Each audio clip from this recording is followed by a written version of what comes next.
Сәлем баршаңызға, бүгін сіздермен өте дәмді әрі жұмсақ болып шығатын растегайлар пісіретін боламыз. Духовкада піскен пирожки десек те болады. Лайк басып сохранить етіп алыңыздар. Алдымен ыдысымызға жылы сүтімізді құйып аламыз. Үстінен ерітілген маргарин, дрож, қант, тұзымыз салып, бір араластырып алатын боламыз. Венчикпен 2 штук жұмыртқаның сарысын салып, оны да араластырып аламыз. Ұнымызды бірінші електен шығарып алып, содан кейін барып саламыз. Жұмсақ қамыр илеп аламыз. Қамырымыз осылай жұмсақ болады. Бетін жауып, 1,5 сағатқа жылы жерге қойып қоятын боламыз. Начинкасын дайындаймыз. Қызып тұрған табамызға май құйып, фаршты қуырып аламыз бірінші. 2-3 қасық томат саламыз. 1 штук туралған пияз салып, жақсылап қуырып аламыз. Енді бұл жерде майдалап туралынған жарты капуста салған, орташа капустаның жартысы жетеді.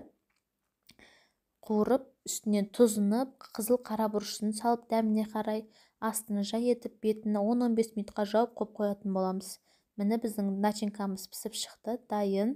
Енді қамырымыз көтеріліп қалды. Ол кезде уже столға түсіріп алатын боламыз. Қамырымызды түсіріп, осылай ұзындау тәрізді етіп, кішкене майдалау етіп, зуалаға бөліп алатын боламыз. Менде бұл жерде 15 зуала шықты. 60 граммнан бірдей етіп барлығын бөліп алдым, бірдей әдем болып шықсын деп. Егер таразы болмаса, сіздер өздеріңіз көз мөлшерлеріңізге қарай бөліп алсаңыздар да болады. Бетін 10-15 минутқа пакетпен жауып қоятын боламыз. Демалған қамырларымызды енді осылай домалақтау етіп жайып, ішіне бір қасық толтырып, немесе 1,5 қасықтан сала берсеңіздер болады.